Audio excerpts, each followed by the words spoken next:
Mistake. It's 4 o'clock on a Monday, and you know what that means, don't you? It's time for another exciting episode of TAXI TV Live.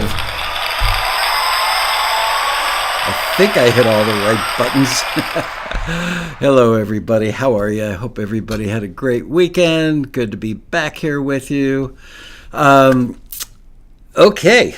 So today we're going to talk about this huge mistake that I knew people made this mistake.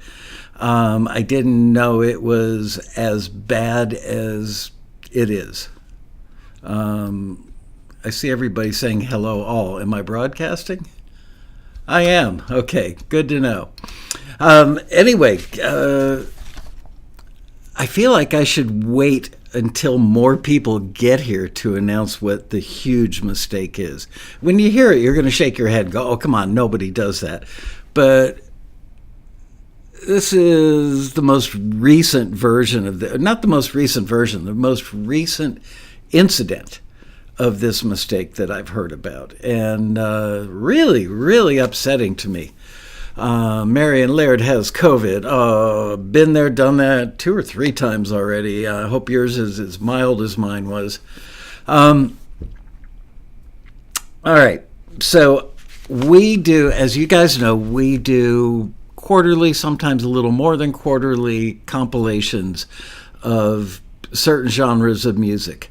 And we send them out to somewhere in the neighborhood of a couple of dozen or more of our most active clients at that time. We're probably not going to send the compilations out to somebody, that was a client 5 years ago, but the people who have been active with us in the last 6 months or so. And it's quite a handful. And we know that the people in the industry love those compilations because we get feedback from them and they tell us that they go to sign stuff and it's already been nabbed, and we tell them in the email that goes out with the compilation, you got to act quick because if you don't, somebody else will grab the stuff. Are you guys getting me? I see all this talk about COVID stuff. Is anybody paying attention? Has my face on your screen? I do care about Marion, but I just want to make sure that I'm not going to. All right, good. I didn't want to do this entire show and then find out, oh, you weren't broadcasting. Well, I am broadcasting, so let me get on with it. About a week after, maybe not even a week after we sent out the last compilation, we got an email from a very well-respected, well-liked, a successful music library owner. Somebody's been doing it for a long time, does it really, really well. And he's a great business person. He's become a friend of mine over the years. And when he says something, I tend to believe him. I always believe him, as a matter of fact. So we got an email. I can't read you the entire thing. I'm not going to tell you who the music library owner was, but this was in regard to the latest compilation, which, if memory serves correct, was for non-romantic love songs. Like I love my dog, I love my family, that kind of stuff. It's great to be home for the holidays with my family because I'm enveloped in a blanket of love. Not like I can't wait to see my girlfriend who I love kind of songs. Okay, so his email in part read, and I'm quoting here, "Every writer I reached out to ghosted me. Crickets. I had to chase them down. Maybe because the music was already spoken for." So we did some research and we did find out, in fact, that several of the things had been signed. We're guessing, pretty good educated guess, that this library didn't jump on it as quickly as we recommend. Every time we send them a compilation, we tell them to jump on it right away. We send it very early in the morning in Los Angeles so that it's still working hours for our European clients, so that they don't wake up to find out that the American libraries took everything. So we do our best to make sure everybody gets a fair shake. Somebody just said, that's insane. Somebody else, I would never ghost anyone reaching out.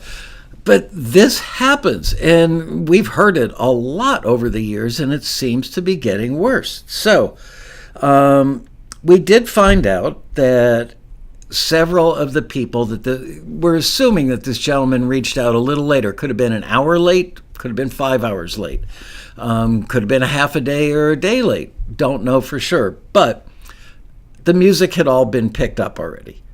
So a couple of mistakes being made. The first one, obviously, is ghosting somebody. If somebody from the industry is reaching out to you and you've already promised that piece of music to somebody that beat them to the punch, do you just ghost them? No. There were, I want to say, like 14 or 15 pieces of music on their songs.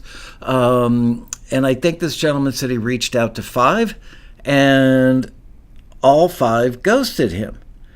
So you would think that those TAXI members, if they've been watching TAXI TV all these years, if they've been reading the newsletter, if they go on the forum, if they go to the road rally, you would think that they know, number one, it's just plain rude to ghost somebody unless they're like, Charles Manson or a stalker or somebody that's giving you a hard time. But in the context of business, you don't ghost them.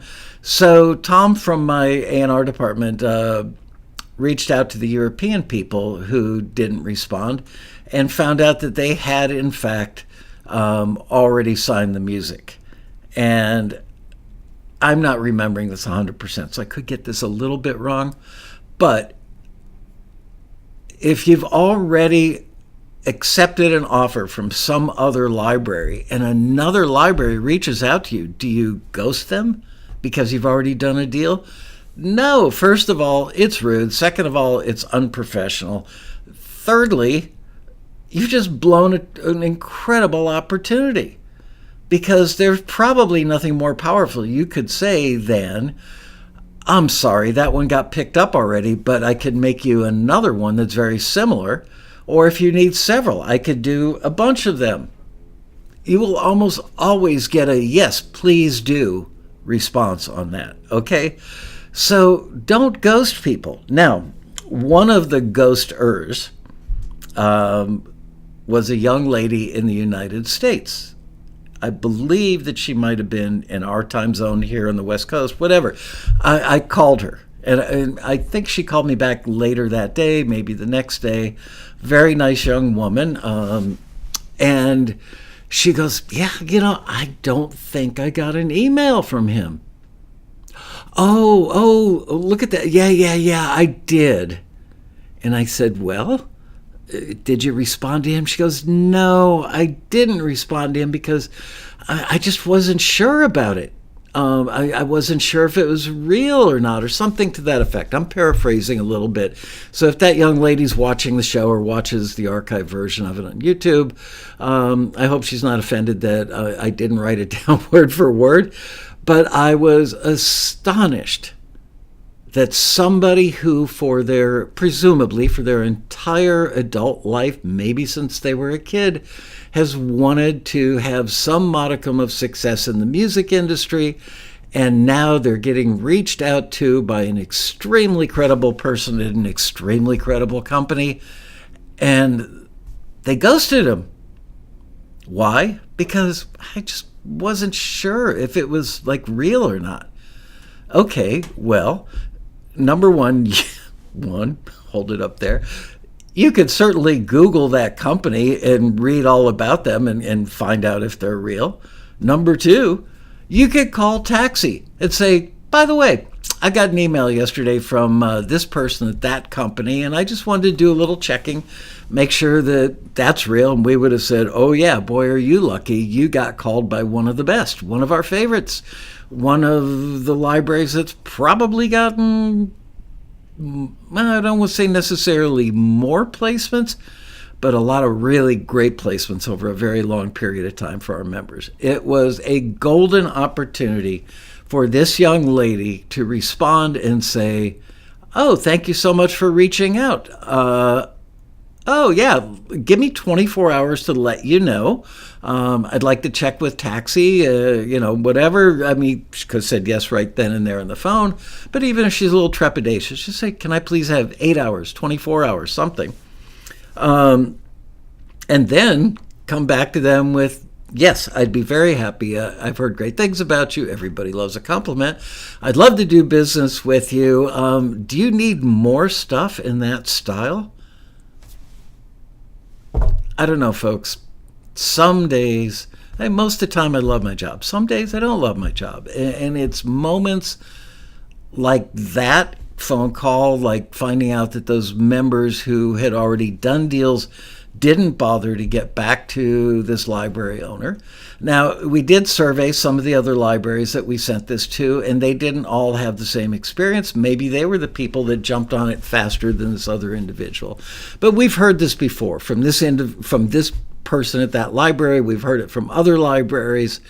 I'm going to retell the famous story. I've told this story so many times, but it never loses its punch. We got a call that from a huge music supervisor wanted to put a TAXI member song, not through a library or publisher, but directly from a TAXI listing, wanted to put this member's song in a Bruce Willis movie called Looper. And there was a scene where future Bruce Willis meets past Bruce Willis. In other words, two Bruces in the same booth at a little diner or whatever. And there's some country music playing in the speakers above them as they're talking about whatever they're talking about. So the music supervisor calls us and says, I've been reaching out to one of your members. We love his song. It's perfect for the scene.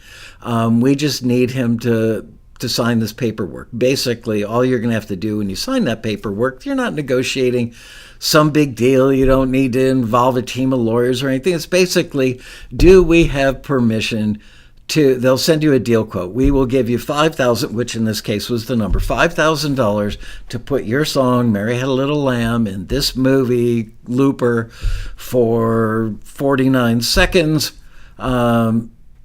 Do you accept that deal, in so many words? And then maybe one other piece of licensing paperwork. That's it. No big negotiation. Nobody's hiring a team of lawyers. It's just not that complicated.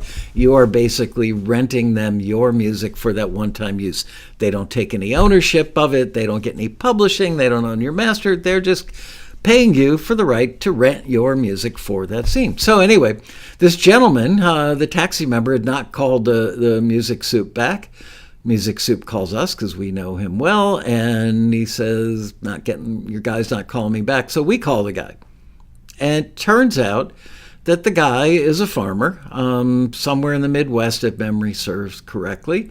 And we get him on the phone, and we said, we have a music supervisor that would like to license your song for a movie starring Bruce Willis, probably be a pretty big movie. And the sync fee is $5,000. And he goes, sync fee? Why would I pay them $5,000 to get my song in their movie? Well, so this is a classic case of somebody that wants people to hear their music, wants people to appreciate their music and send a little love their way and have a little moment of stardom or fame or fortune or whatever, just the satisfaction that your music was good enough and right enough to get into a scene of a Bruce Willis movie. That's something. That's not nothing. Anyway, so we said to the gentleman, just sign off on it and we'll hold your hand, get you through this. It's really easy. And he goes, well, I'm out on my combine right now working the North 40 or whatever, maybe harvesting wheat. I don't know. And he just basically blew off $5,000 and a chance to get his music in a movie, which I still see on cable and Netflix on a pretty regular basis. So that to me was sad. But this is stuff that we come across because TAXI is pretty unique in the world in that we have successfully now for 33 years represented people who have this burning desire to get their music out there. But apparently that burning desire hasn't been accompanied by a burning desire to learn about the industry that they so badly want to be a part of. And here's where I pull out a golf analogy, because let's say you're a weekend golfer. And you got a call to be on the PGA Tour, playing the Masters next weekend. And you didn't bother to return the call. Or you didn't bother to fill out the application form or the medical or whatever, You just, really? I think I won't fill that out and get it back to them. It's just crazy to me. And I'm not putting down that young lady, but you know what? Why join TAXI if you don't want the very thing that you joined for? Or, literally all she had to do was call TAXI and say, hey, TAXI, I got a call or an email from this company. Are they legit? And do you have other members that have signed with this company? What's their feeling? And we would have said A+++ all the way down the line. She literally could have launched some form or fashion of a career from that diving board that she was standing on the edge of. Instead, she dove into a swimming pool with no water in it instead of launching a career with an awesome company. Anyway, that's the huge mistake. It seems so obvious, seems so little, seems so easy. But that is a huge mistake that a lot of people make. But do I have just one huge mistake for you this weekend? On this show, somebody's brain is still on the weekend. Do I have just one? No, I have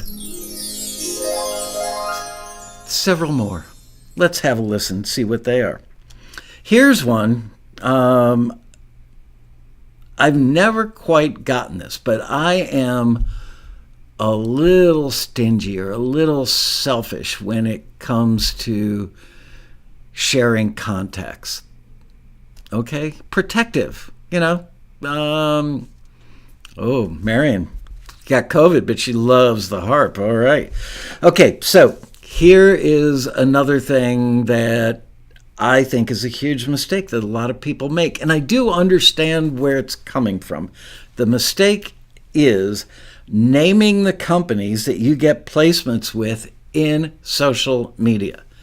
I've been spending a lot more time on TikTok and Instagram lately for work, for real. By the way, if you're not following us on Instagram and TikTok, you should be, because every day of the week now, I'm doing TAXI's daily music briefs, where I just give like a part of the first sentence of each listing to let you know what's out there. So yes, Liz, if you could pop up our links for Instagram and TikTok. I'm almost a little embarrassed to say that we're on TikTok and Facebook, sorry. Okay, so naming the companies. And I get it. Here's why people do it. They say, wow, I'm so grateful. Let's say TAXI hooked up that young lady who didn't respond to that library owner, but let's say she did. And she signed her song and maybe a few others with that company. And 3 months, 6 months later, whatever the timeline is, one of her songs lands in a pretty big TV show or a big movie.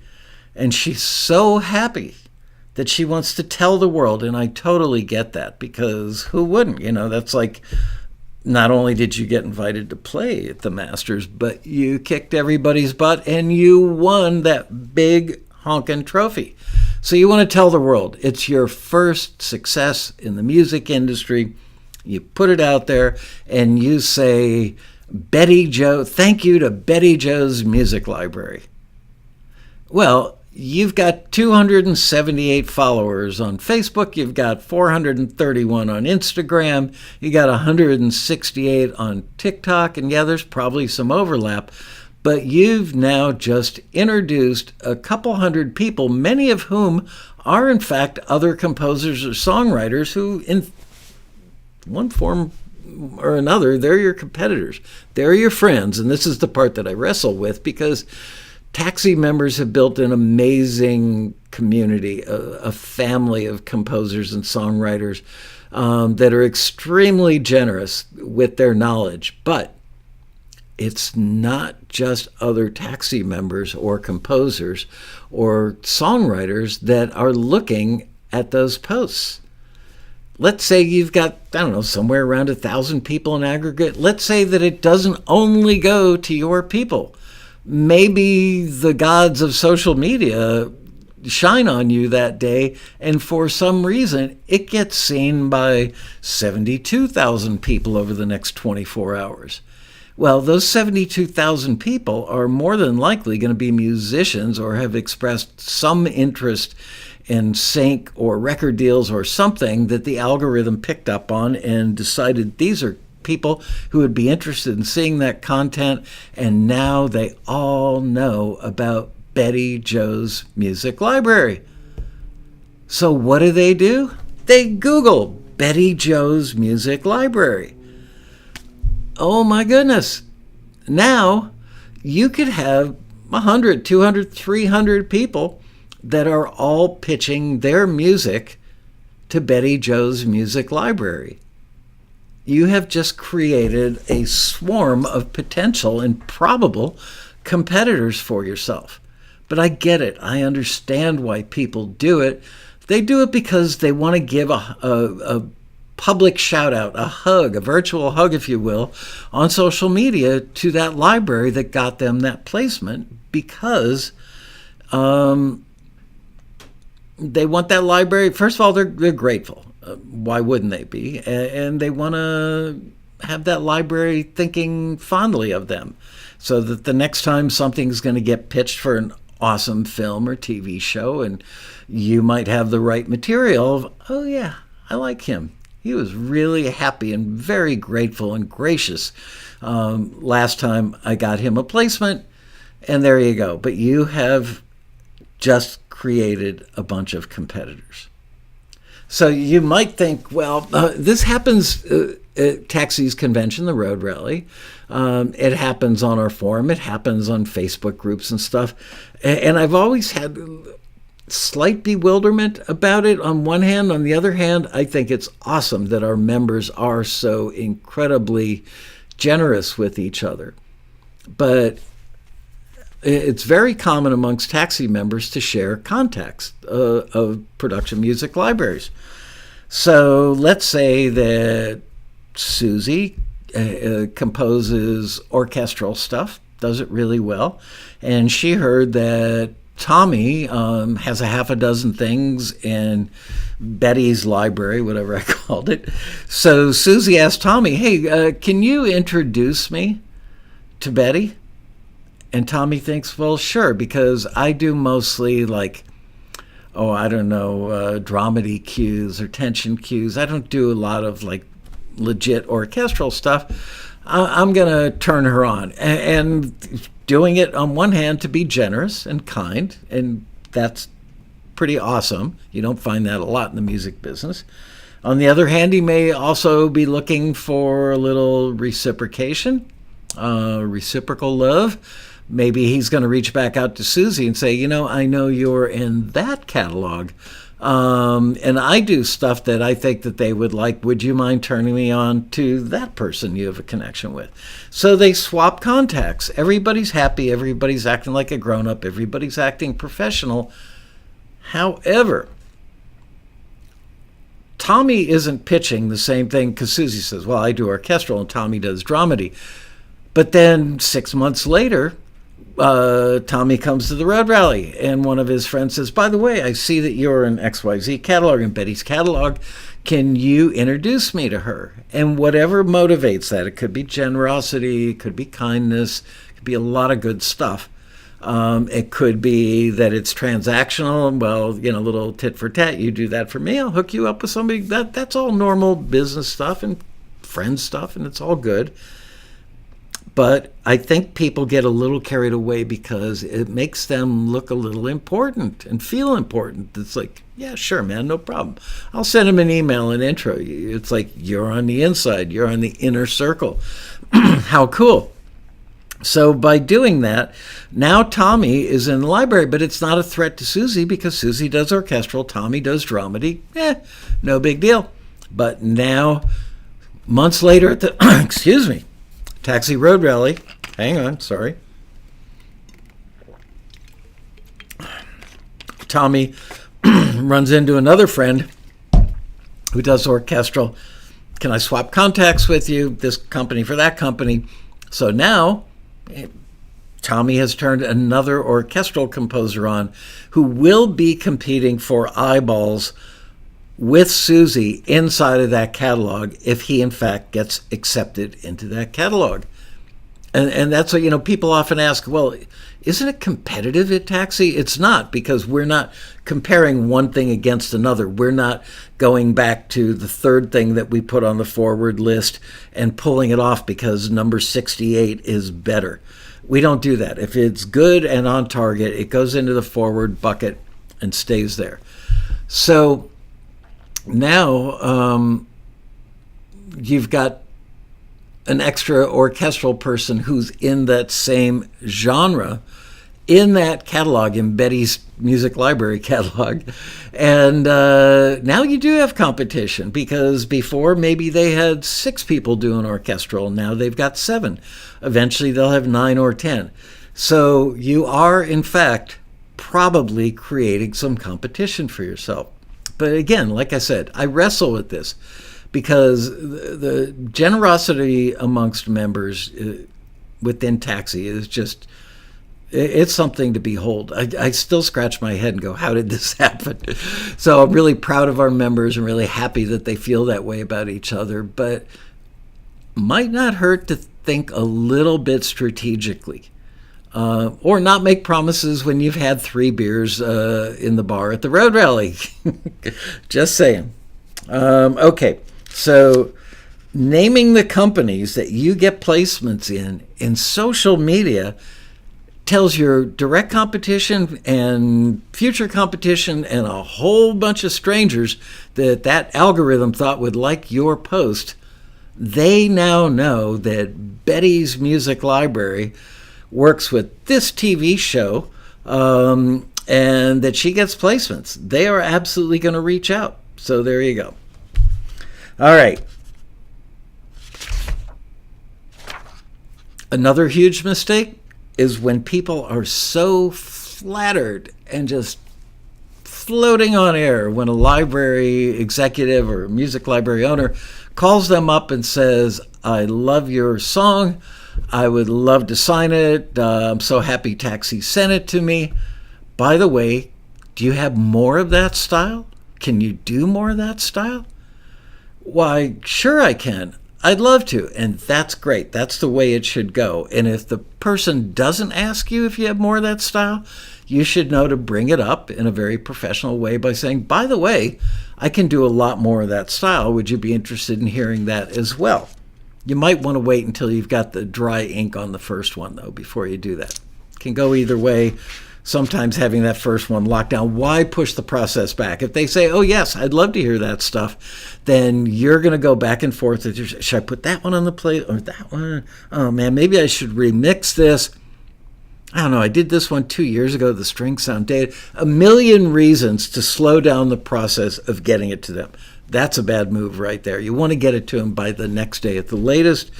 But if you slow the process down, now you've probably slowed the process down on signing the deal on the one they reached out to you in the first place. So if it were me, I would sign the deal on that first one. I would be very timely about it, very professional, very buttoned up. Don't be somebody you're not, but don't dilly-dally. Don't make them call you 3 times to say, what up? Now you've got the contract in hand, you sign it, you scan it or whatever, and send it back to them. And that's when you hit them with, oh, by the way, I've got more stuff in that style, or I create in that style. I'm very comfortable in that genre or style. Would you like me to do some more? Are there any particular moods in that style that would work for you? Any lyric topics that might be also good for you in that style? Those are the kinds of questions that they will appreciate. That will help you cement that relationship. Now, here's where the problem comes in. This is where the huge mistake comes from. you get so enamored and are so in love with that company for being the first to reach out to you that you fall in love with them. And you tell your family members and your friends, I've got a publisher. Well, my publisher says this. My publisher says that. My publisher is plugging my music because it feels damn good to say that stuff, right? My publisher. I mean, book authors would feel the same way. Visual artists, I've got a broker selling my art or a gallery showing my art. I get it. It's an affirmation of your skill and talent. And by extension, if they love the music, they are loving you. Yay, all is good. But now you send them everything because they love you. You send them everything you do. So that original thing you got in there, let's say it was a non-romantic love song, singer-songwriter style. But now you do some dirty street hip-hop. And you send that to them. And they go, oh, great, sure. Yeah, they don't want to offend you, so they're going to sign that. Or they may not have a lot of that in their catalog and they genuinely need some. But probably the reason they don't have a lot in their catalog is they don't really have the kind of clientele that asks for a lot of dirty street hip-hop. They do a lot of stuff with the Hallmark Channel. So they need non-romantic love songs. They need introspective, what am I going to do with my life songs, acoustic guitar. They need dreamy electric piano songs about, I can't wait to get home, I miss home so much.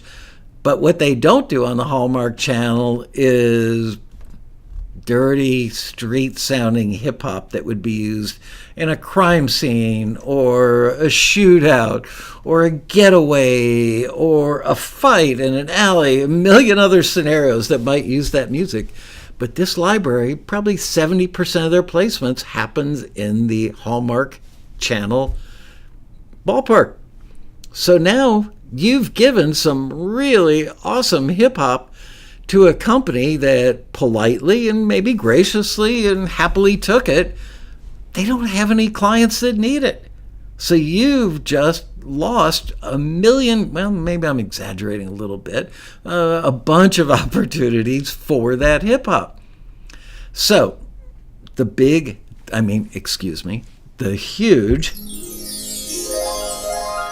huge mistake that people make is they love me, I will send them everything. Because they recognize my genius, they're going to treat me so special. They are just going to drop everything they're doing and alert everybody in the entire frickin' industry that they've got my music, which is awesome, by the way. And everybody's going to go, can't wait to hear it, send it on over. That's not really what happens. So there you go. Don't fall in love with that first company. Now you've got confirmation that you are good enough and we're on target enough for something that that company needed for their clients and the types of shows or films that they work on. Great. Now you start looking for other outlets that are looking for hip hop. Look for a library that gets a ton of stuff placed in crime shows. Not like true crime stuff, but, crime shows, I can't think of one, but shows that have a lot of dirty hip-hop, okay? Marion Laird says we're all looking for the Sync Fairy Godmother. That's right, but you know what? She does not exist. I'm so glad you called her that, Marion, because it all comes about because of common sense and hard work, being deliberate, and sticking with it. Why is it that, all people want a fairy godmother, all people. Creative people, even more so, in my personal opinion. And musicians, maybe even more so, but that's only my opinion, and that's because I've worked with musicians literally my entire adult life, since I was 18 or 19 years old. I have been in the music industry since I was 19 years old, and everything I've done has been involved with musicians, songwriters, artists, producers, post-production stuff for them, blah, blah, blah, blah, blah. So I get it. That's just the nature of the beast. Part of our job at TAXI is helping to smooth out those rough edges that are representative of what these creative types don't know. They know the creative side. Let me just go create. Let me go make my music, paint my painting, shoot my movie, whatever it is. Let me do that. You handle that other stuff. Well, in today's music business, pretty much everybody's an independent. And the way the cookie is crumbled is independents have to have their act together. So there you go.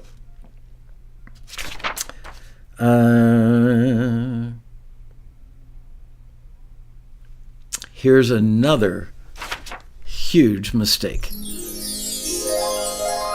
that musicians make, and that is wasting a production music library's time by asking an executive there or the owner generic questions that could be answered in a bunch of other places. Here's an example of a generic question.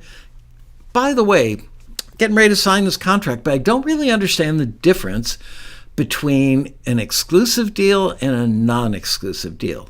Can you tell me what the difference is?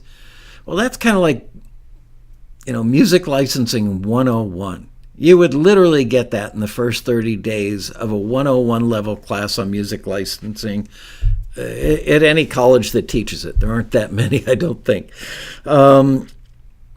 Don't waste the library owner's time with that, because sadly, you look like a bit of a dolt for doing that. It's like, geez, they all want to work with people that don't cost them time, energy, or cause frustration.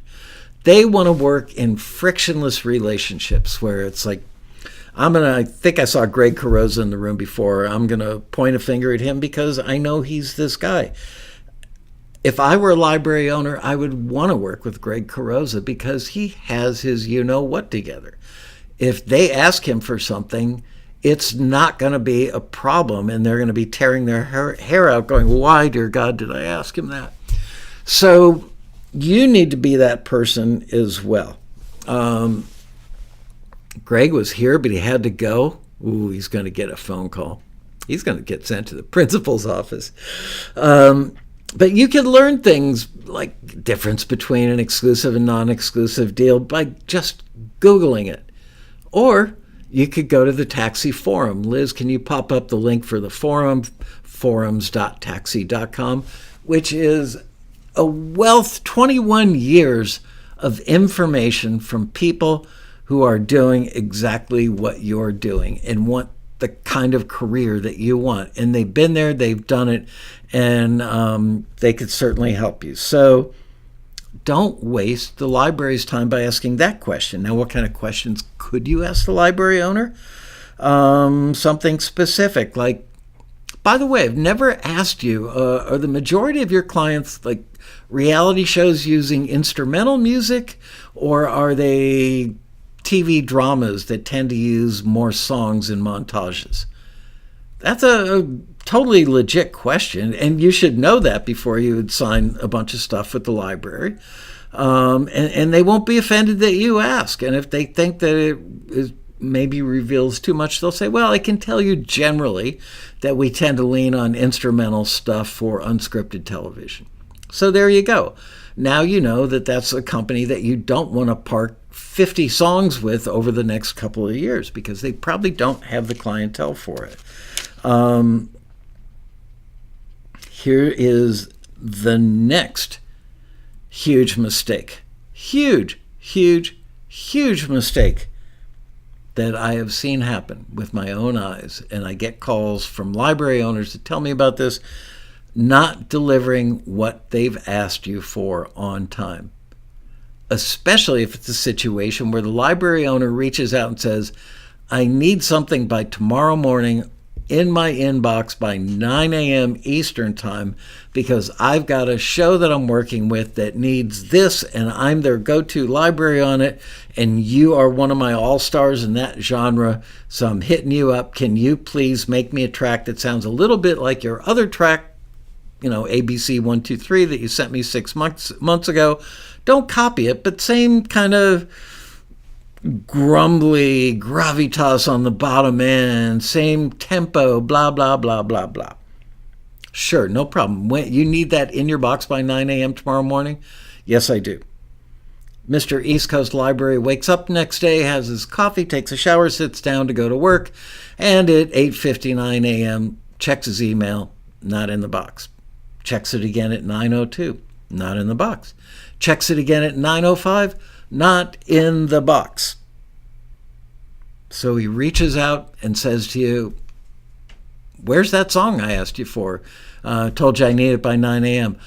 Oh, yeah, well, one of my kids had a cold, had to take him to the doctor, and then when I got home, I realized that I couldn't recreate that exact sort of bottom end that you like so much because I quit subscribing to XYZ music service that has those samples, so I don't have that sample anymore, blah, blah. Whatever the scenario is, you have just made kind of a fatal error by letting that library owner know that you can't be relied on. And there are times when they need to rely on you. They literally need to rely on you because that library owner might have made a promise to the supervisor.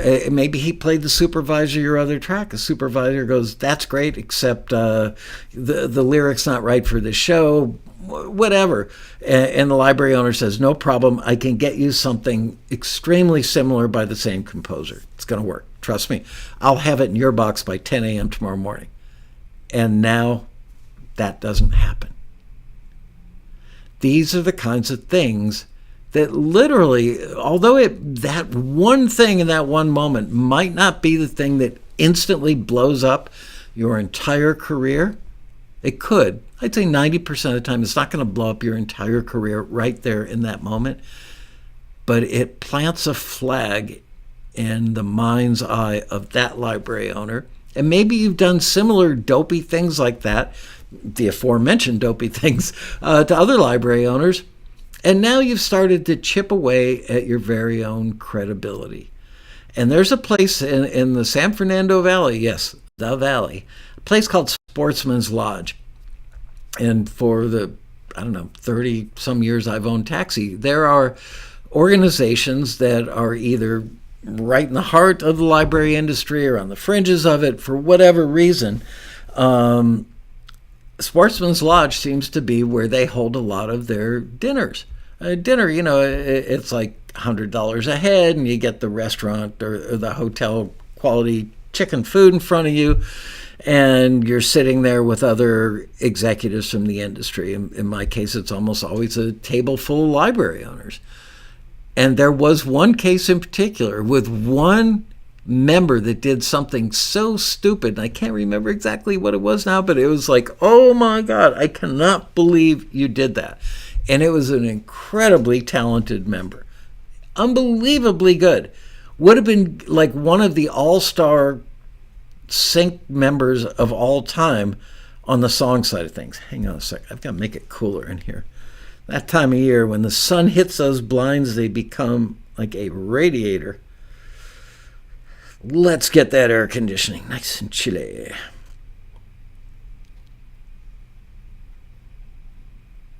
Okay.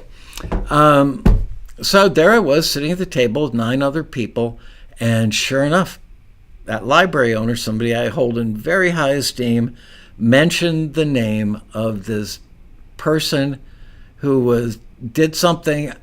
I can't remember exactly what it was, but when I heard it, it was like, oh, please tell me that didn't just come out of your mouth. Anyway, all of a sudden, you had other library owners, 8 other library owners at that table, all going, oh, yeah, I've heard about that guy. Or, woo, I'm glad you told me about that guy. And there's no question in my mind that doing that one, making that one huge mistake with that one library owner, the member never could have envisioned other library owners sitting at the same table at the Sportsman's Lodge for an industry get-together. But that's what happened. Stuff like that does actually happen in the industry. There's not a formal blacklist, but there's an informal blacklist, I've been told many times. Okay, so Not delivering on time, very bad. Here's a related one that's a huge, huge mistake. This will cost you a relationship with the company. Not delivering exactly what they ask for. And the member says, yeah, well, I started out doing that West Coast hip hop thing that you love so much that you asked for, but then I came up with this really cool guitar lick. And when I added that into the hip hop thing, all of a sudden it's just kind of morphed into this other thing. So now it's country hip hop track that's super cool. Super cool. You are going to love it. And you hear the library owner's brain doing this. Because once again, the library owner might have needed that track and reached out to that member for that specific thing because he needed it for a show where he has a relationship with the music supervisor. They had something fall out of a deal. They need a replacement. They need it by tomorrow. And so the supervisor calls his go-to favorite person in the music library world, and the go-to music library owner picks up and calls or emails his go-to member for West Coast hip hop, and what he gets is country hip hop with a really cool guitar lick. Please don't do that. Whatever they ask for, give it to them. If you need to ask questions to get clarification, ask away. They're not going to think you're an idiot. They're going to think you have your ducks in a row because you asked a smart question. When you say West Coast hip hop, what tempo? Is there a tempo that you'd prefer? Is there a topic for the vocal? Even a key that seems to work well? They may know this stuff. Okay, somebody just said something brilliant in the chat room. Betty Anderson, how are you? I was just talking about you the other day with my lovely wife. Anyway, don't make that huge mistake. Okay. Everybody sit tight for this one. Please pay attention. Oh, look at that. Marianne put her ducks in a row. Atta girl. Everybody paying attention? Here it comes. Not reporting your deals and placements to TAXI for our newsletter. And here's why that is a huge mistake that affects your career. Several libraries, maybe it's many, I don't know, but several that I am absolutely certain of, that are longtime clients, people that I'm friends with, I could call at home on a Sunday night at 9:30 and they wouldn't be upset about that, have told us that they actually browsed the forum and the TAXI newsletter looking for members that have had a lot of placements and deals. Why do they do that? Because they then Google that person and reach out to them and say, hey, I saw you in TAXI's newsletter. Looks like you're getting a lot of things right. Maybe we should work together. I could use some this or some that or some other thing. Yay! All because you bothered to send TAXI 3 or 4 sentences saying that you just had a placement on this TV show. Now, that's different. I mean, if you said, I got this placement because I met the publisher at the rally, great. Yeah, Marco Ianello, sorry. I appreciate him so much. It was so great to see him at the rally. Marco reports everything. And what it does, number one, is it gets your brand out there. If you think that those libraries are all looking at social media, you may be stroking yourself. That was a nice way to say it, huh? Stroking your ego. They may or may not be. But the smart ones know where the well of talent is, and it's at TAXI. So what do they check out? When they get TAXI's newsletter, the first thing they go to is the success stories. So even if they don't reach out to you in that moment, your brand as a successful composer or sync-friendly songwriter is being burnished into their brain on a monthly basis, especially when you show up a lot, like Marco. Thank you, Marco, for setting such a great example. This is a real thing. I've told you guys several times, many times over the years, that there are library owners who regularly, I'm not talking daily, but probably once a month, maybe a little more frequently than that, go on the TAXI forum. I've gotten phone calls at 10 o'clock at night on a Sunday night from a library owner or two going, "Oh my God, I was just on your forum and I cannot believe what an idiot this person is for saying that." Oh, that just reminded me of another thing. So the negative shows up too. And they say that a negative comment has 25 times the reach that a positive one does. But you got to think about the intent of a music library owner, or possibly there are a couple music supervisors that go into the TAXI newsletter member success story section, and they look and they say, wow, there's Marco again. We have a guy, in Japan. I don't think his English is great. I could be wrong, but I see him at the road rally all the time. Liz, can you remember his name? He's the nicest guy. I'm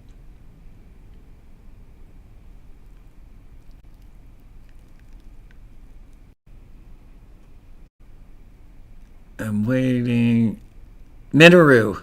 Yes, Minoru. Minoru, about like a year ago, told us that he had 7,600 placements in a quarter.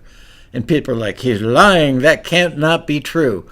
I was working on the February member success stories, and there he is again with 7,300. Now, a placement is, there are spins and there are placements. You could have the same piece of music in one show and it plays 4 different times. I personally would consider each of those placements, not spins, but whatever. Bottom line is you're getting paid for them all. It doesn't matter if it's the same piece of music. If everything you get placed in for the rest of your life is the same piece of music, doesn't matter. It's your music. It got played. You get PRO money on that. So that's what I'm saying. We have to beg our members, beg them to reach out and say, by the way, TAXI, I got a placement. And I got that placement because I met this library owner at the road rally, or I met that library owner via a forward 7 years ago.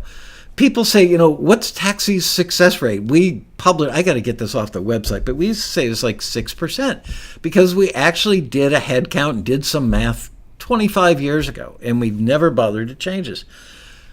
There is literally no way for us to calculate what our success rate is because, let's say Marco, the king of telling us about the good stuff, which we appreciate, got a forward to a library owner 7 years ago, and then met another library owner 4 years ago at a road rally, and signed deals with both of those companies. So does TAXI only get credit for the signing of that one piece of music forwarded for that one listing?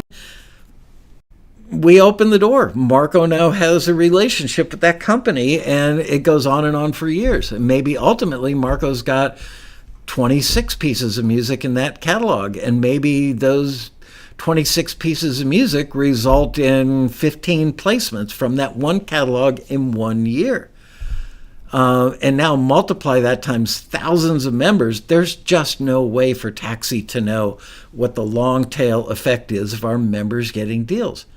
But yet we only have slots for 9 member deals or success stories every month. And we have a hard time getting 9 people to respond to an email to TAXI, a company that is trying to promote them and help them grow their career by exposing them to potential collaborators, by exposing them to music libraries that actually read our stuff more than our members do. And yet the members don't bother to tell us. Mind-blowing. Mind-blowing, people. I get so frustrated by this. I get pissed off about it, frankly. It's like we do everything we possibly can not to just present you with opportunities, but present you with education on how to make the right music and how to act in a business circumstance, all for your benefit. And I do these shows every week, and we do the road rally, which you cannot even imagine the amount of effort and money and stuff that it takes to put the road rally on. We don't make money on that. We lose money on it. I think 2023 lost several $1,000s. I want to say like $6,700 that I lost on the road rally. We did better than that in 2024. We had more sponsors, but the road rally's free. You guys don't pay for it, right? So if we have a skinny sponsor year because the economy sucks, then we are paying for you to come to that free convention. And people meet people at the bar all the time. They meet people stage side after a panel. They meet them in the hallway outside of the ballroom. They meet them in the restroom. They meet them at the Thai restaurant on Century Boulevard next to the hotel. Wherever they bump into the industry people, it results in a deal. For some reason, they never bother to say, hey, TAXI, I met this company X number of years ago, and I've had 72 different placements. Dean Turner says, good that I remind us to tell you about placements. I forget to let you know. Well, Dean, but you did recently, right? I think I saw one come through for you. And I mean, if everybody just gave us one a year, just one. And it's mind-blowing. The placements that our members are getting are absolutely friggin' mind-blowing. I've got to say, though, I did just get a really,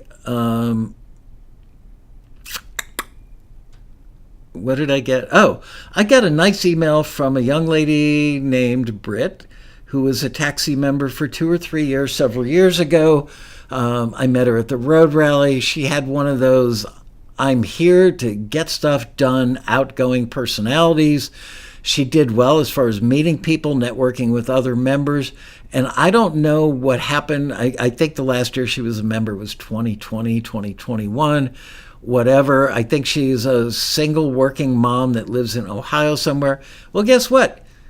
She had a song or some songs in the big Oscar-winning movie Anora that just won more Oscars than than Wicked, which was the odds-on favorite, I believe.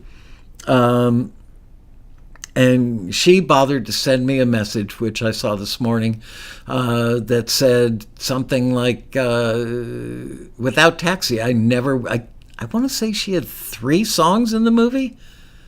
And she didn't get those placements because of TAXI. I think she got them maybe because she knew somebody had something to do with the director. I could be wrong about that, but I think it was like that. It wasn't like she pitched her music and got it into the movie. It happened because of her background and the kind of music but she was thanking TAXI because she was essentially saying, I would not have been ready for that moment, nor would my music have been good enough for the director of that movie to go, wow, I love this and I want to put it in my movie. So, Brett, thank you for letting me know. I will get back to you in the next 24 hours to thank you personally, but I think that's awesome. That's a great calling card. That movie is already running on streamers and pay-per-view cable, so you'll make some money on the back end, because I know you don't on the theatrical release in the United States. But just thank you. So all of you watching, keep us in the loop. And you know what? If you're thinking, oh man, yeah, that last good placement I had was like, geez, that was probably summer of 2024. Let us know. We always hear about stuff. Somebody goes, yeah. You know, I signed with this library because of TAXI, and I didn't renew my membership because my publisher. I've got a publisher. Well, that one worked out pretty well because this person is now like king of the hill, on a show that ran for 12 seasons, all because of that one taxi connection.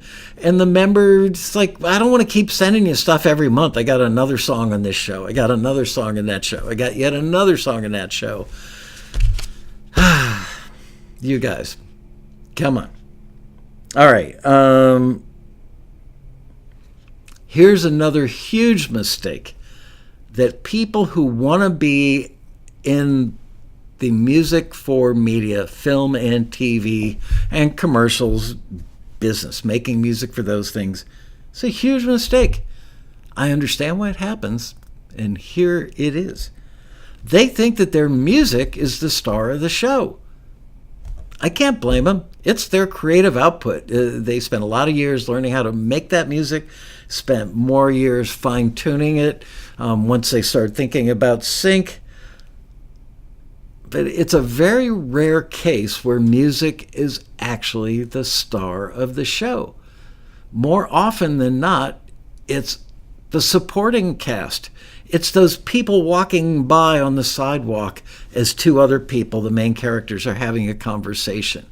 It's the people dancing in a club behind the other people, the stars that are having the conversation.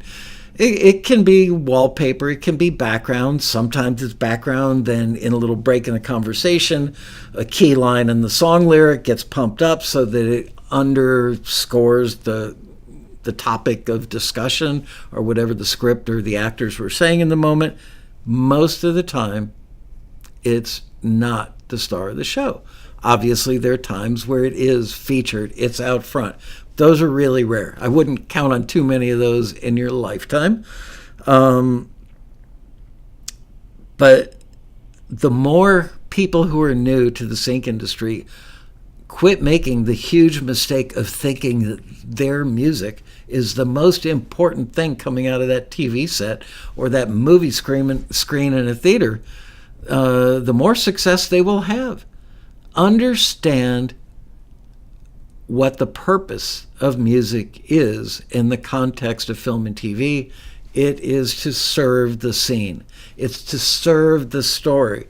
It's to accentuate the action. It's to bolster a mood or an emotion. It's there to underscore some emotional point the movie just made. It's not for the people at home to be leaning forward on the couch going, that is the best song I've ever heard in my life. That could be a hit.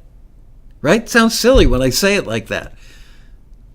You could hear a song that you really like, and frankly, those will most often be songs that are used in montages where they are featured because there's no dialogue going on. And you may Shazam it, and you may end up adding it to your Spotify playlist. Most of the time, that doesn't happen. So go with the odds and understand that your music is there to serve a scene, serve the scene. The next huge mistake: creating titles that show you're new, that show that you are still a rookie. And so I went back and pulled out some titles that I'd written down on Post-it notes like a year ago, put them in this stack of Post-it notes, saved them for a rainy day today. It's actually sunny outside, but I'm using them. Titles matter. They matter a lot. If an editor is sitting in a video editor working on an unscripted reality show, sitting there trying just to get done and make the deadline and turn the stuff in to the show's executive producer, if you are under the delusion that they are listening to your piece of music from top to bottom, and it's the most important thing in the world in that moment, it's not.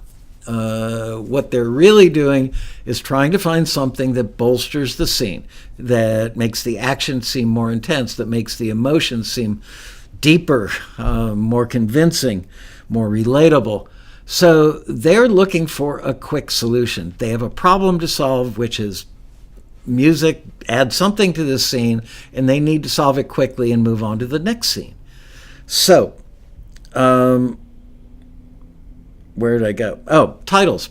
if the editor is sitting in an edit bay, they access buckets of music, electronic buckets of music that, hang on a second, I got to close that window. They access electronic buckets of music that are broken out by genre, and they just scan a list of titles.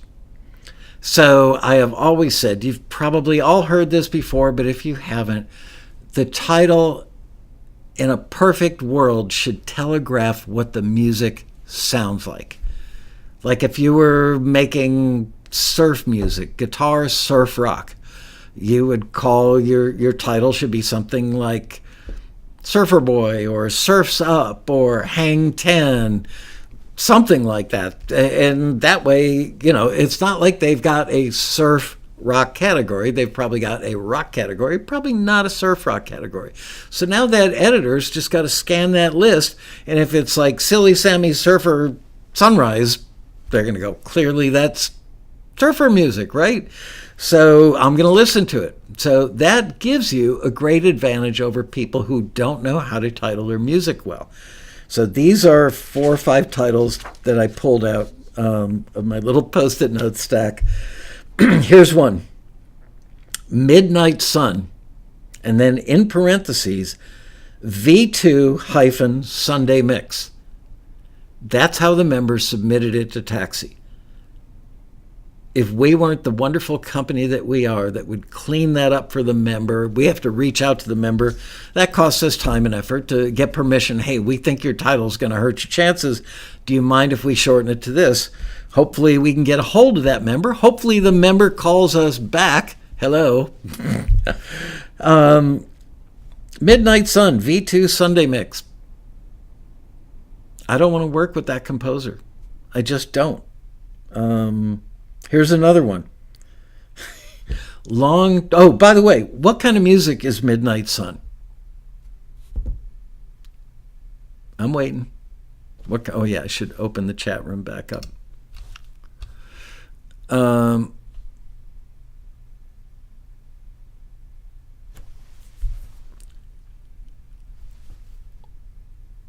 Midnight Sun.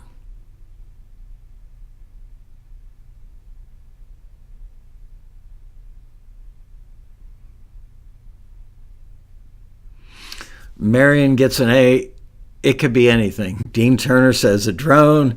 Katrina Seifert says jazz. Riney Bear says nuclear holocaust. Clips rock. Dyslexia. Yeah, sounds like hell. Anyway, you get the idea. Midnight Sun doesn't tell you anything. Nothing. You have just taken that song and lowered the possibility, in my opinion, pretty dramatically by giving it a crap title. All right, next crap title. That's what I should have called the show. Crappy title show. Long Tall Tale. Oh, parenthetically, remix, more bass. Please, please, please. Long Tall Tale, remix, more bass. Great title. Here's one, at least it describes what it is. Happy Clappy Instrumental. We all know that, the ukulele hand clap, emotionally upbeat. I'm glad I'm alive. We're having fun doing our laundry thing today. Yeah. But come on, there are probably 1,000 or more of that title in various libraries. Happy Clappy Instrumental. Okay, and the last one on my little list from the Post-it notes is, and I'm not joking, version 3 space alt mix transcendental. Who wouldn't want to sign that? And what music supervisor wouldn't be dying to play that and go, oh, that's perfect for my movie? Version 3 space alt mix transcendental.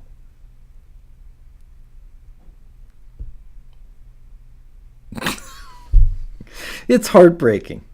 It is literally heartbreaking. I'm telling you guys, I did an episode, you should go back and find it, probably a year or two ago, about using ChatGPT, even the free basic version of ChatGPT.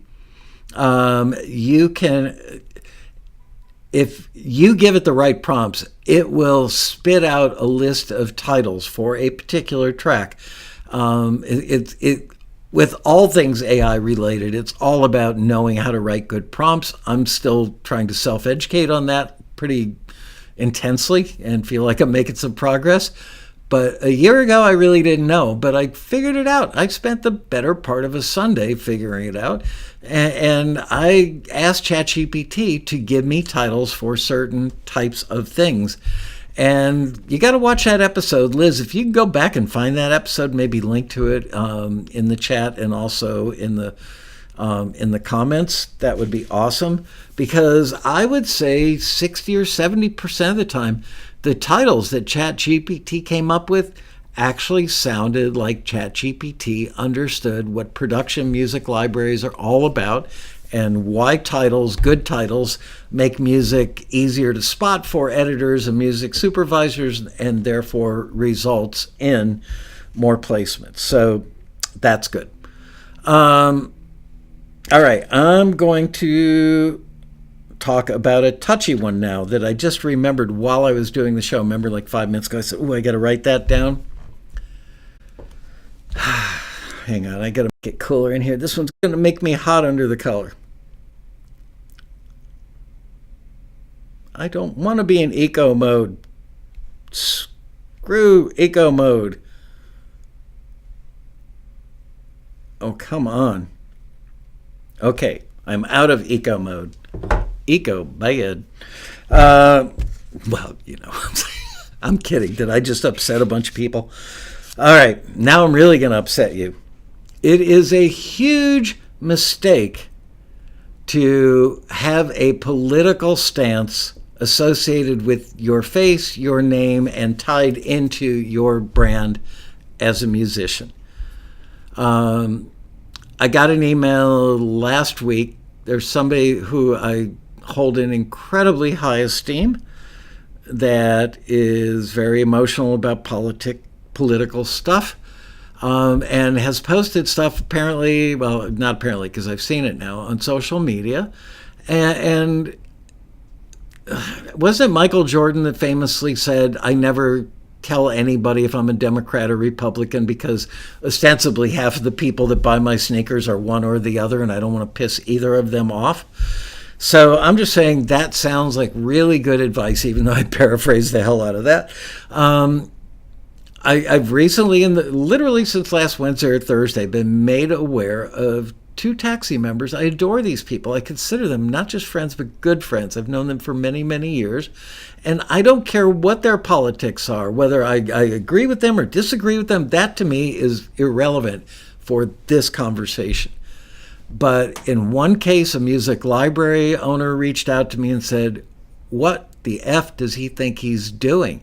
He's literally alienating half of the people that either do business or with him or he wants to do business with. And the other one was a fellow member that I know also adores this person. And again, it has nothing to do with what they support or don't support, like or don't like, which candidate they like or don't like, or who they voted for. Just leave, it create a fictional, you can still get the message out there, but not on the same account where you're posting, I had 4 songs in this big TV show. And by the way, that person who's running the country sucks. It's like Sesame Street. Which of these things don't go together? Your career and public proclamations of how you feel about politics or politicians. You're entirely free, not that I'm granting you the freedom. As a human being living in the world, living in the United States, you can say whatever you want. I'm telling you as a friend, somebody who really, truly cares about our members, our customers at TAXI. Don't spend years building a successful career only to lose half of your customers because you got so riled up over a political thing that you went online and put it out there for the world to see. And not just once. Everybody can do something that would be a mistake once. Repeating a mistake twice. Anyway. All right. Let's see. Do I have more? Here's a good one. This is a huge mistake that so many people make, especially people who are new to the world of sync music licensing. And that is long intros. And I've reached out to people who otherwise composed a great piece of music, and I just like shook my head and went, why did you have a 35-second intro on something that's under 2 minutes long? And the intro was just boring. And the person said, I wanted to get them in the vibe. I wanted to set the table. I wanted to create a mood. Maybe you're overthinking it a little bit. Maybe you think a lot of yourself and think that your music is priceless and that wonderful. I don't know. For whatever the reason was, no.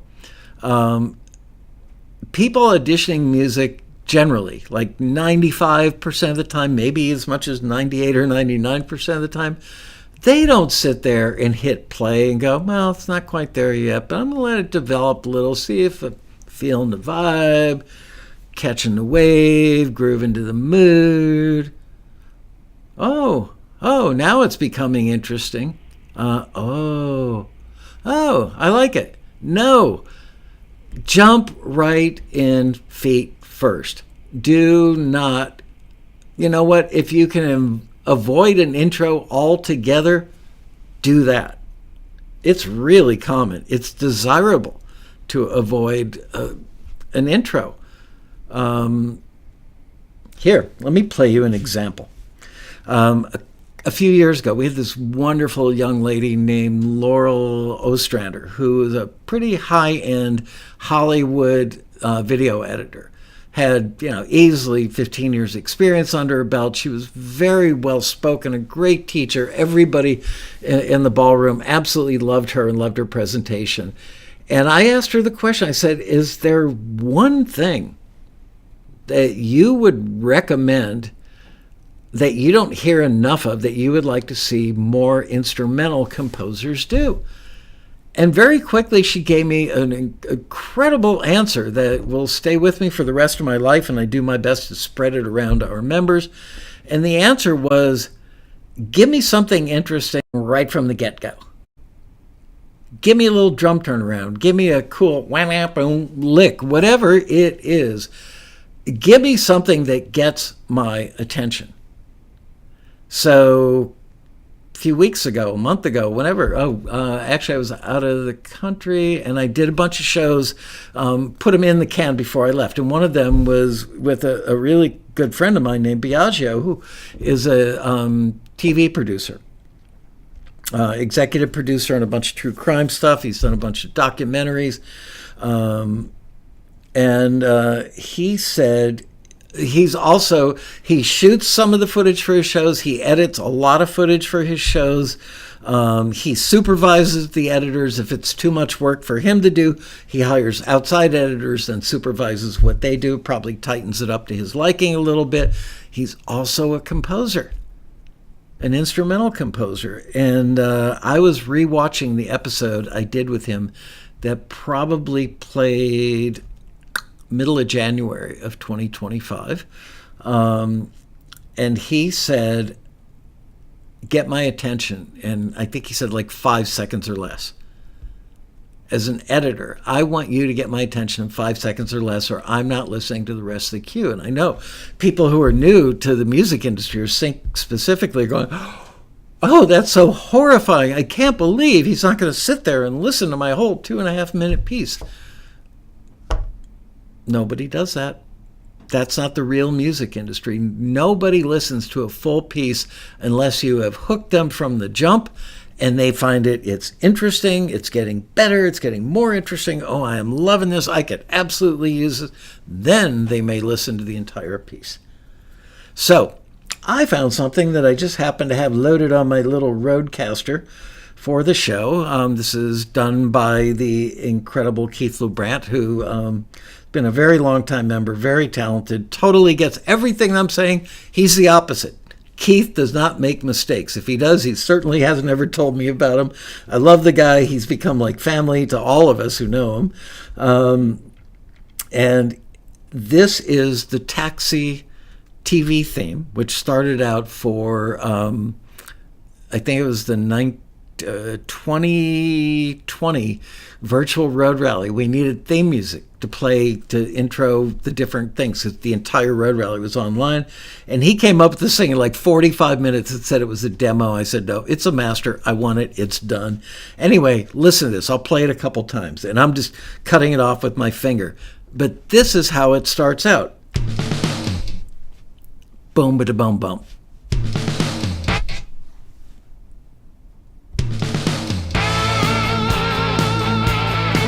That little drum turn is what Laurel Ostrander's talking about. You immediately have to pay attention to it because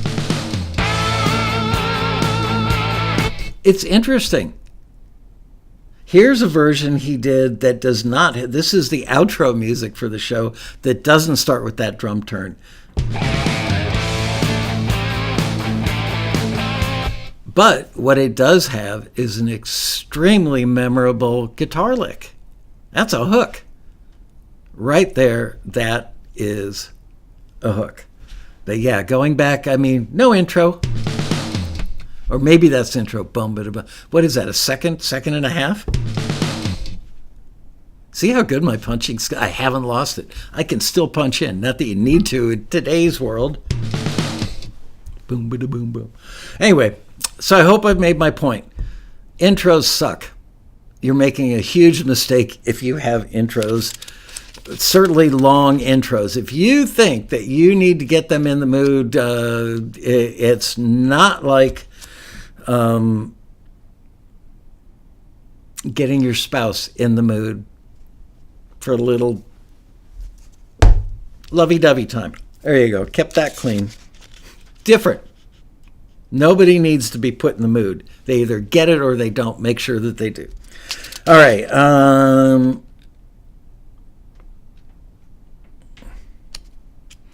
Here's one for you. You're making a huge mistake if you reach out to music supervisors directly most of the time. People think, well, why would I want to be in a music library and have a middleman? Why would I want to use TAXI, have a middleman? Why don't I just go directly to the music supervisor? Because I can watch the credits. I can see the music supervisor's name.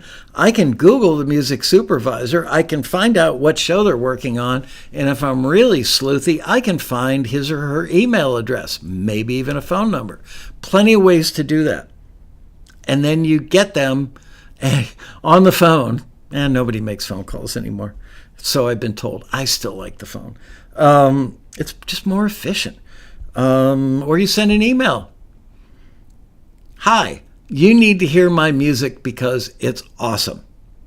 Like, first of all, they've never heard that before. Ooh, boy, here's a chance to hear some awesome music. Boy, am I lucky after being in the music industry for 22 years and listening to thousands of pieces of music for just that one film I worked on last month. Excuse me.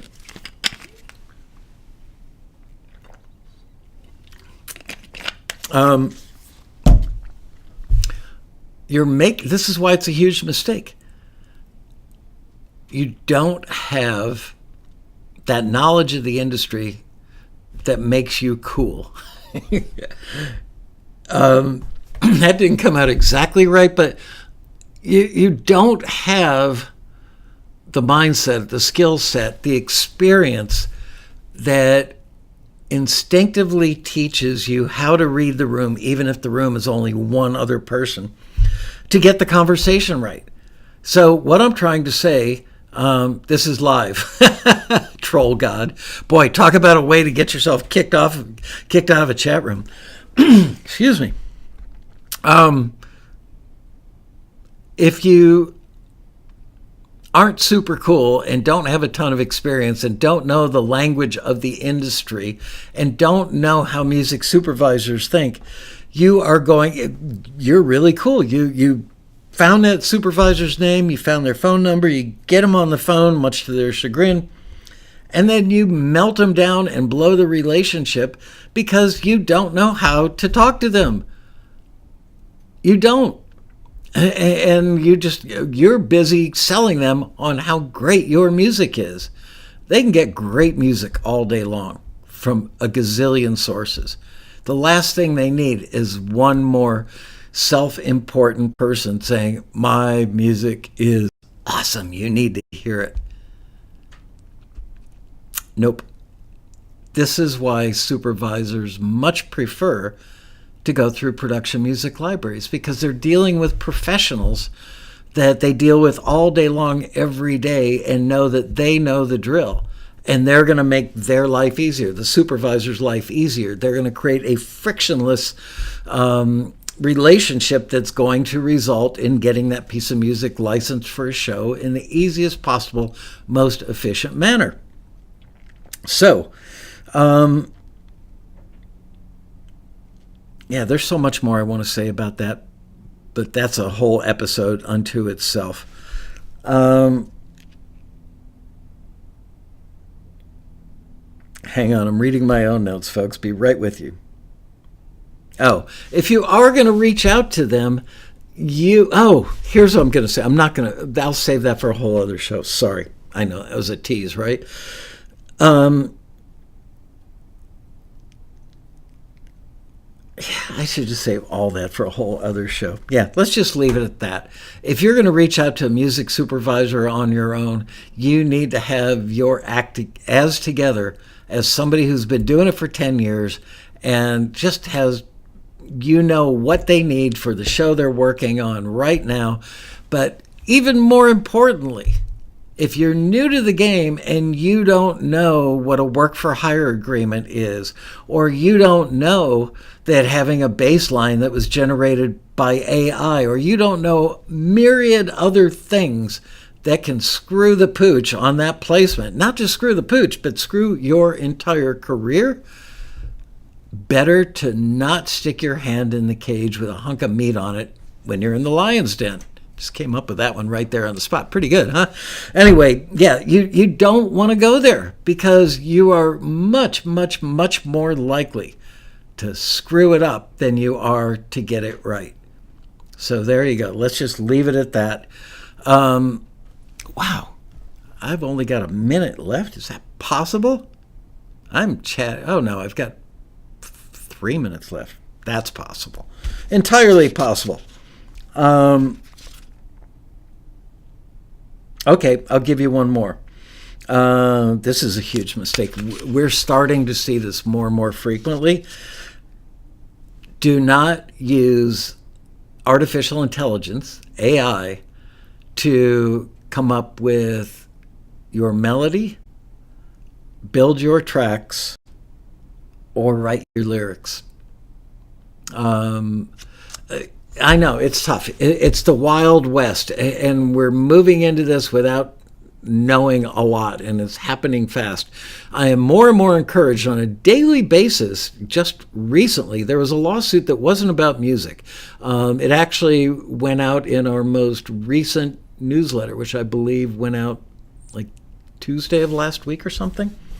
There was a lawsuit where a relatively high up court determined that something needed to be copyrighted.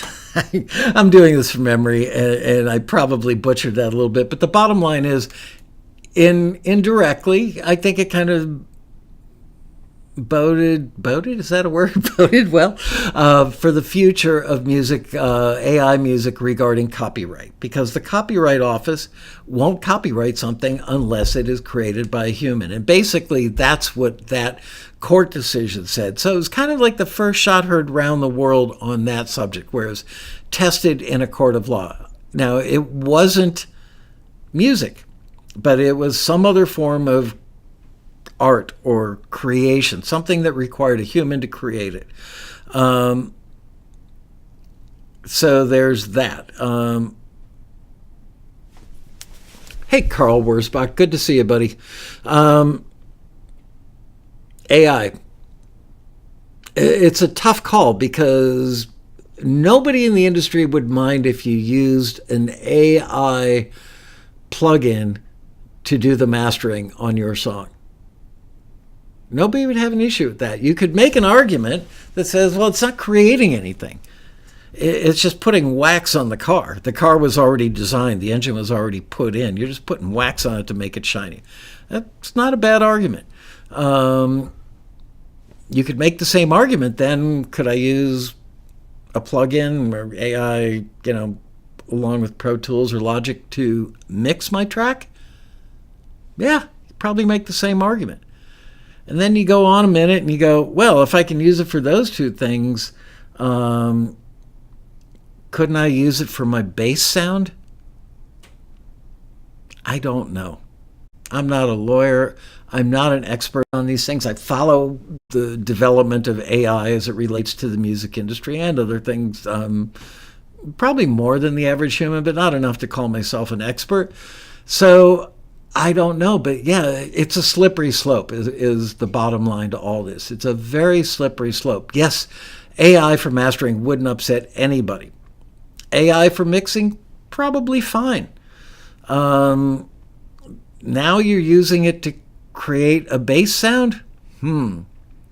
Pretty soon you're going to go in and tell it, you know what, give me 5 options for where we go into the bridge. I need a cooler bass turnaround going into the bridge. Now it's involved in creation. Some people might make the argument that using AI to mix is part of the creation. I don't know. I can't give you a firm anything on that, other than I can tell you with absolute certainty that every single music library owner I know, and we know a lot of them here, and we're friends with many of them, they do not want anything to do with AI. Maybe the laws will change. Maybe something will change in the future. It very well could. For now, for today. And if this means anything, I am a little more encouraged for the people who fear that, why should I even bother to pursue this, to get good at it, to invest years of getting good at it when AI could just kick my ass. I'm starting to see a little light at the end of the tunnel that says that may not be the case. Maybe there will be a day where AI is a tool that you can use in certain ways. The slippery slope is the problem.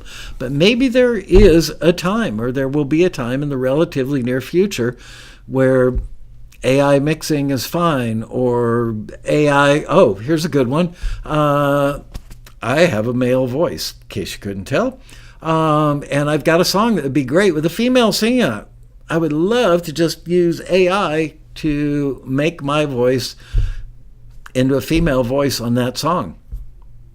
Can't do that. So it's kind of unsettling, mind-blowing. Okay, that's it. Thank you guys for watching this and maintaining some decorum in the chat room today. I appreciate that. And I want to let you know next week's show is going to be really interesting, really cool. Matt Vanderbo is one of the most visibly successful TAXI members in the company's 33-year history. He has figured it out. He has worked his butt off. He even says publicly that he doesn't think he's a very good composer. I agree with him. He sucks. No, he doesn't suck. But I do know people that are, like went to Berkeley and they're much more into music theory and all that stuff. Matt is not that guy, but what Matt is somebody whose music plays every hour of the day all over the world and has his music, I want to say, in like 30 different catalogs and has been in thousands of shows.